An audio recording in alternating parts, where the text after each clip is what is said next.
l'appel au vote du peuple de Macron nous met face à une responsabilité. Qu'est-ce qu'on va faire? Macron prend les risques en tant que pyromane professionnel, prend les risques de mettre un premier ministre d'extrême droite, donc d'amener l'extrême droite au pouvoir. L'extrême droite est très forte aussi parce que ça fait des décennies en fait qu'on vit des politiques de démantèlement des services publics, des politiques des castes sociales, des castes des droits sociaux qui viennent des droites comme des gauches. Et on avait déjà un avant-goût d'un État autoritaire avec Macron et cette espèce de bloc libéral autoritaire qui était quelque part déjà là. Mais aujourd'hui, en fait, on fait encore un pas en avant vers cet État et donc les cours autoritaires s'accélèrent. Donc ça demande de notre part une riposte, ça demande de notre part de réagir. Et donc aujourd'hui, on a une aspiration, en fait, une pression vers l'unité de la gauche qui est très très forte. La gauche qui est la seule à pouvoir contrer, en fait, les idées nauséabondes, réactionnaires, xénophobes et racistes de la droite. Donc on se trouve dans cette situation-là où on est un peu dans l'urgence en fait de faire barrage, puisque l'extrême droite, malgré une démagogie populiste, est vraiment le pire ennemi de notre classe en réalité. C'est vraiment les pires ennemis pour les droits civiques, pour les droits des travailleurs, pour les droits des minorités des genres, pour les femmes. C'est vraiment la pire chose. Donc on est là obligé de défendre nos intérêts et de se défendre. Philippe, il reviendra certainement mieux que moi. Mais en fait, nous, à MPA, ce qu'on pense être très important, au-delà de la question du Front populaire et de la question immédiate des élections, ce qui nous paraît important, en fait, c'est de construire en fait, des mouvements de masse qui soient assez forts pour construire un rapport de force et pour être à même, en fait, de se poser la question du pouvoir et se poser la question d'un nouveau projet de société et donc d'un nouveau projet politique qui soit véritablement alternatif à ce qu'on a vécu jusque-là, y compris de la part du gouvernement de la dite gauche. Donc les urnes ne sont pas tout. Ça peut être une solution, mais derrière, en fait, le véritable enjeu, c'est l'enjeu des non-mobilisations. Et c'est pour ça que votre présence aujourd'hui ici est extrêmement importante et votre présence également dans les rues est extrêmement importante. On parle des fronts populaires, mais dans les années 30 aussi, il y avait des manifestations massives contre les risques du fascisme.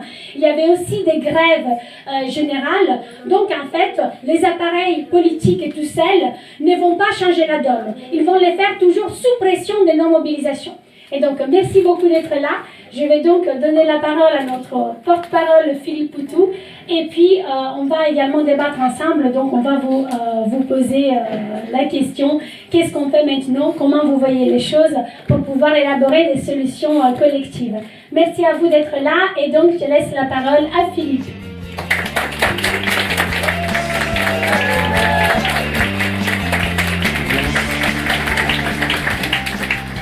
Mais salut à toutes et tous. Les conditions sont peut-être pas idéales pour organiser une discussion, mais on va essayer. Donc l'idée, comme le dit Paola, c'est de... Bon, je vais dire quelques mots. Je vais pas essayer d'en dire trop. Enfin, plus qu'hier soir en duplex à BFM, hein, mais pas beaucoup trop non plus. Puis surtout, ça nous permettra de discuter un peu plus de ce qu'on a envie. Par rapport, enfin, je ne sais pas si vous avez suivi, mais moi hier, il y avait... c'est comme d'habitude d'ailleurs une interview en duplex à BFM. D'abord ça marchait pas très bien, ça a été retardé, ils n'arrivaient pas à connecter. Mais une fois qu'on a réussi à se parler, la première question c'était est-ce que Mélenchon Premier ministre c'est une bonne idée, alors qu'on n'avait pas du tout envie de discuter de cette manière-là, ou en tout cas à partir de ça. Mais bon, comme le disait Paola, elle a présenté la situation. C'est vrai que depuis dimanche soir, c'était pas le scoop, c'était pas l'ampleur du résultat de l'extrême droite en France et puis d'ailleurs dans d'autres pays européens. On s'en doutait, les sondages avaient quand même bien annoncé la couleur, mais c'est surtout le truc de dingue qu'a fait Macron. En fait, quelques minutes après, on n'a même pas eu le temps d'analyser les résultats, que déjà on avait une élection 3 semaines après, et une dissolution brutale, sans aucune préparation. Enfin, on ne sait même pas si autour de Macron ils étaient prêts, visiblement non. Et du coup, ça a changé complètement la situation. Et le danger de l'extrême droite, c'était plus dans 3 ans, à l'élection présidentielle, ça devenait dans 3 semaines. puisqu'en fait, vu le rapport de force électorale, tel qu'il sortait des urnes le dimanche soir et tel qu'il est depuis un petit moment, en fait, il montre que le FN est en position, enfin le FN, le RN évidemment, est en position de gagner et donc de prendre le pouvoir en France début juillet. Et on se dit, mais Macron, il fait n'importe quoi. Alors en même temps, il fait pas complètement n'importe quoi, puisqu'on a bien compris que Macron a des proximités politiques avec l'extrême droite, mais on ne sait pas trop à quoi il joue, si c'est sauver sa peau, si c'est sauver son poste, enfin en tout cas c'est du grand n'importe quoi. Mais le truc qui est positif finalement, dans cette situation complètement dingue, c'est que dès le lendemain, il y a eu des manifestations le lundi soir dans beaucoup de villes, il y a eu des manifestations le mardi, le mercredi, et on a vu qu'il y avait en fait comme un sursaut. Et le sursaut, il fait du bien, puisqu'en fait c'est essentiellement une jeunesse qui s'est retrouvée dans la rue, et ça a changé les discussions, ça a changé l'ambiance très rapidement. Et on a vu aussi de l'autre côté, mais il doit y avoir un lien, comment la gauche politique, très divisée lors des élections européennes, mais divisée depuis un petit moment, parce que vous avez vu l'éclatement de la NUP, et puis au-delà de la NUP, bon voilà, même la gauche radicale est elle aussi très divisée, puis le mouvement social en règle générale est très divisé. Et ce qui produit d'ailleurs beaucoup de résignation, un sentiment de fatalité et un sentiment d'impuissance, et en fait de se dire que finalement on n'a pas les moyens d'inverser le cours des choses. Bon. Et finalement paradoxalement, après ces résultats catastrophiques du dimanche soir et le truc de dingue de Macron, et ben cette riposte, elle change les conditions politiques de la situation et elle permet même peut-être quelque part d'espérer des choses qui se passent et qui puissent modifier profondément la situation politique et sociale pour la période qui vient. On n'est pas en train de dire, on ne pense pas que tout va changer très rapidement, mais les conditions qui se modifient peuvent en tout cas changer des choses. Et nous, c'est la carte qu'on pense qu'il faut jouer aujourd'hui. Donc vous avez vu la condition politique à côté des manifestations et puis de la colère qui s'exprime surtout du côté de la jeunesse. Donc on voit ce qui s'appelle le nouveau Front populaire, c'est-à-dire en fait les 4 grands états-majors que constituait la NUP se sont retrouvés et on dit ben voilà, on va faire des candidatures uniques dans toutes les circonscriptions de manière à empêcher donc Bardella et le RN d'être ou majorité absolue ou majorité relative, en tout cas de faire en sorte qu'il n'y ait pas les moyens pour le RN de prendre le poste de Premier ministre et de prendre la tête du gouvernement donc en juillet. Et donc ils ont discuté de ça, ils ont dit on fait comme ça, dès lundi soir, accord. Et nous, on a discuté au NPA. Bon, vous savez, le NPA, on est là, hein, mais en fait, on est un tout petit parti en France. Mais on est un petit parti en règle générale un peu partout, hein, pour parler de la gauche anticapitaliste révolutionnaire. Et on s'est dit, nous, on va jouer cette carte du front unique, qui est pour nous fondamentale, en fait, dans les moments de danger comme ça, dans les moments où concrètement il y a un risque de pouvoir d'extrême droite, et nous on considère que le pouvoir d'extrême droite, on n'a pas trop envie de tenter. Hein, vous avez vu qu'il y a des gens qui disent on ne sait pas ce que ça peut donner, pourquoi pas, on peut tenter. Nous on pense qu'il ne faut pas tenter parce que ça a déjà été tenté, et que quand c'est tenté, ça passe très mal. Donc on pense qu'il y a quelque chose à faire, y compris avec une gauche large, y compris avec une gauche réformiste, parfois même pas clairement antilibérale, et parfois même plutôt intégrée dans le système libéral à l'image du Parti Socialiste ou de Place Publique. Mais nous on pense que dans ce cas très précis, d'essayer d'empêcher, donc encore une fois, l'extrême droite d'arriver au pouvoir, on pense qu'il faut le faire. Il faut jouer ce jeu-là, il faut jouer cette carte de l'unité, sans illusion envers les autres, mais si la mission est toute simple, hein, vous savez, c'est un peu comme dans certaines séries, hein, il y a une mission, la mission c'est celle-là, elle s'auto-détruira une fois qu'elle sera réalisée. Nous on pense qu'il faut la jouer à fond, donc oui, il faut tenter cette carte, il faut empêcher, et on est prêt à le faire avec les autres. Donc le NPA a annoncé, tout gentiment, sans condition du tout, qu'on participait, qu'on entrait dans ce front populaire, dans ce nouveau front populaire. Bon voilà, bon, alors ça ne crée pas que des heureux, mais le premier résultat qu'on a vu, c'est qu'en fait, la droite, comme Ciotti, comme Bardella, enfin la droite et l'extrême droite, hein, on peut parler, c'est un peu, ça se ressemble tout ça. Et puis y compris le ministre Attal, je ne sais pas si vous l'avez entendu aujourd'hui, Dupond-Moretti aussi. Pour eux, finalement, ce front populaire-là, avec le NPA dedans, c'est horrible. Voilà, pour eux, c'est la chose horrible, c'est le danger immédiat, c'est ce front populaire avec le NPA dedans. Je vous rappelle que le NPA, quand même, au-delà du fait qu'il est du côté complètement du peuple palestinien, de sa révolte, y compris même de la lutte armée du peuple palestinien, bon ça choque un petit peu du côté de ces gens-là, mais aussi le NPA, c'est quand même un parti qui est toujours en soutien des émeutiers. Enfin, je vous le dis, j'espère qu'il n'y a pas de flics dans la salle. quand les jeunes dans les quartiers populaires se sont révoltés il y a à peu près un an, on était avec eux solidaires parce qu'on pensait qu'ils avaient toute la légitimité de se mettre en colère. Voilà. Et puis quand les jeunes Kanaks se sont révoltés sous la forme, encore une fois, d'émeutes, il n'y a pas si longtemps, autour de Nouméa, on a aussi soutenu ces émeutes-là. Donc en fait, on est traité de pro-émeutiers, limite apologistes de l'émeute. Mais nous, on considère d'ailleurs qu'il devrait y avoir un droit à l'émeute. À partir du moment où il y a un droit à l'exploitation, il y a un droit à l'oppression. De l'autre côté, il faut reconnaître ce droit à l'émeute, ce droit à la révolte. Donc on est de ce côté-là. Et on est avec cette idée-là. Donc évidemment, le Front populaire qui se construit affole un petit peu la droite et tous les réacs et tous les fachos. Parce qu'en fait, c'est ça le gros paradoxe, c'est qu'ils sont en situation de domination. Ils font à peu près ce qu'ils veulent, mais visiblement cette réaction populaire qu'il y a, cette réaction des jeunes, et donc cette structuration politique, les surprend.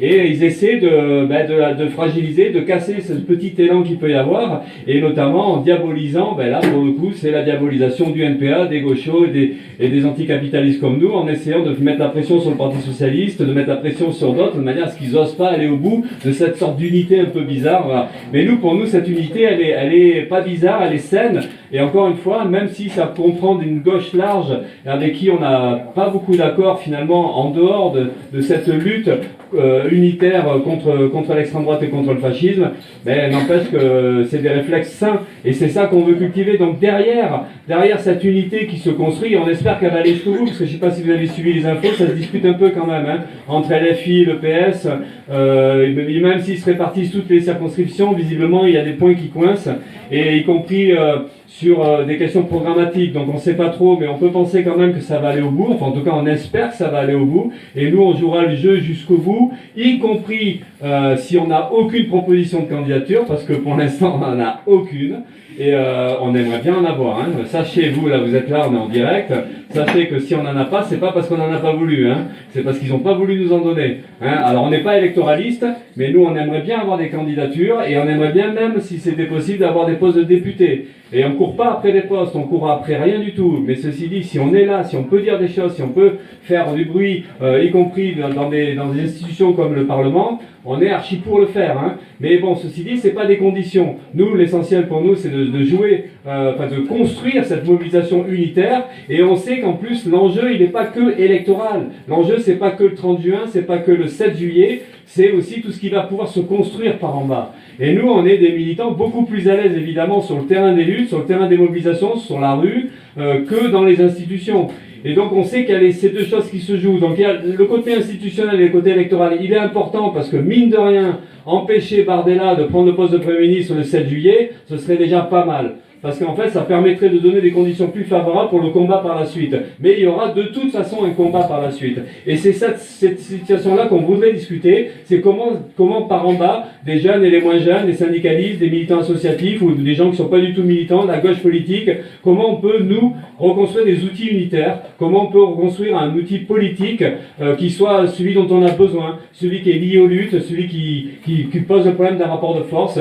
Et on a besoin, de ce point de vue-là, d'une gauche politique radicale, d'une gauche anticapitaliste, d'une gauche féministe, antiraciste, anticolonialiste, d'une gauche qui discute ouvertement de l'ouverture des frontières, de l'accueil des migrants, de toutes ces idées-là, du soutien à LGBTI évidemment, de toutes les luttes qu'il y a en ce moment, des luttes environnementales. Comment tout ça, ça peut se construire en s'appuyant sur les mobilisations. Et nous on pense que ce qui est fondamental aujourd'hui, ce sont ces luttes générales de coordination et qui posent le problème en tout cas de l'autogestion, de la lutte par en bas, de l'auto-organisation. Et on a besoin aussi d'une gauche politique qui est complètement liée aux gens d'en bas et qui sortent un peu de ce rapport institutionnel où il y aurait des têtes pensantes, des gens qui seraient chefs, naturellement chefs. Je ne sais pas si vous avez vu, c'est pas pour les critiquer, mais bon, Mélenchon, à la limite, on comprend bien, on imagine bien qu'il soit prêt à assumer le poste de Premier ministre. Il a déjà été ministre à l'époque de Jospin, donc il sait un peu ce que c'est gouverner.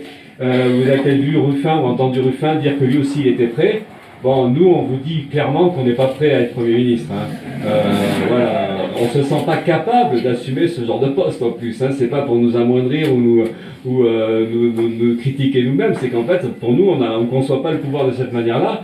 Par contre, on pense qu'on est prêt et qu'on aimerait bien être prêt avec d'autres pour construire justement les luttes par en bas.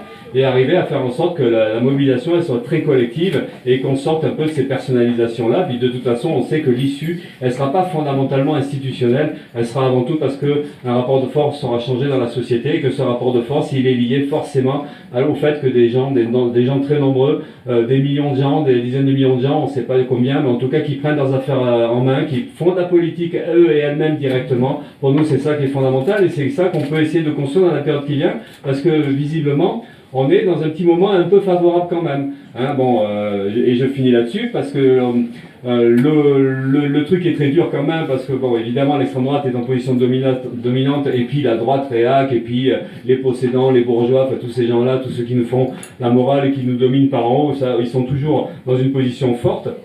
Mais bon, les petits indices qui sont plutôt plaisants et qui nous montrent que peut-être il y a des fragilités, c'est la crise au sein de LR. Vous avez vu, je ne sais pas s'il est sorti de son autoprise d'otage, Ciotti, hein, mais c'est des trucs rigolos quand même, quoi.